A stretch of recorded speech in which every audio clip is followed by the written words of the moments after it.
Um, I would just like to start off by pointing out an issue with my opponent's workability.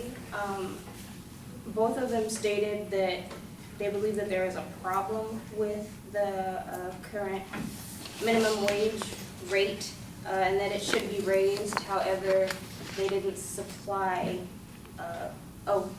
a solution, a way to do so.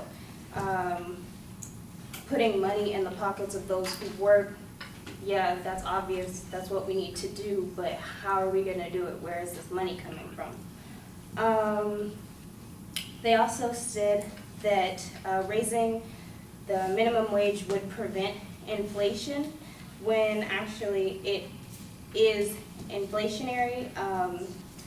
When you want to give someone who would normally make $7.25 an hour, $9 an hour, now you have to raise the wages for those who would make $9 or $10 an hour to $11 or $12 an hour.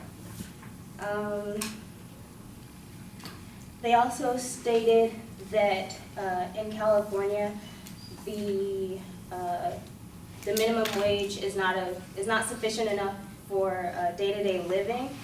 However, California, as they mentioned, California's minimum wage is higher than the federal, and whenever a worker lives in a state where where they're under the state and the federal minimum wage, they are entitled to the higher of the two amounts.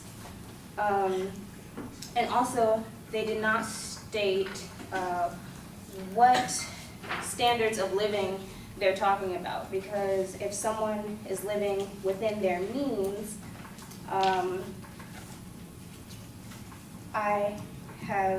my numbers are different. It says that someone earning the federal minimum wage earns $15,080 a year, which is just below the poverty line for a two-person household, which would be $15,130 a year. And they also did not state, or they made it seem as if everyone who's earning minimum wage is a parent of a household, when most people who are making minimum wage are under 25, and it's a low-skill, first-time job, and so that's why they're willing to enter these positions at these lower rates.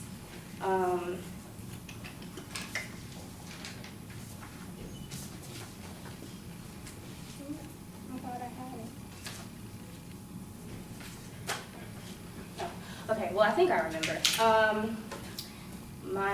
I was on the labor of, I don't know, some labor statistics, I'm sorry, my card is over there. But it shows that out of the percent of adults that do work for minimum wage, 49% of them have spouses who make over $40,000 a year, and so they're not the breadwinners, and most of the time they're living with their parents or young, which is why they take these jobs. And if minimum wage increases, then the unemployment rate goes down, which will eliminate the consumption. So if the people who are making minimum wage are the highest consumers, if they have less jobs, then that interferes with the consumption in the economy as well. And the last thing I'm going to touch on is they said that can technology replace a person? I'm not so sure that in these days technology doesn't replace people. That's why you have less jobs as it is. I mean, people can quickly ask Siri on their iPhone for directions rather than finding someone on the street who knows where to go. Thank you.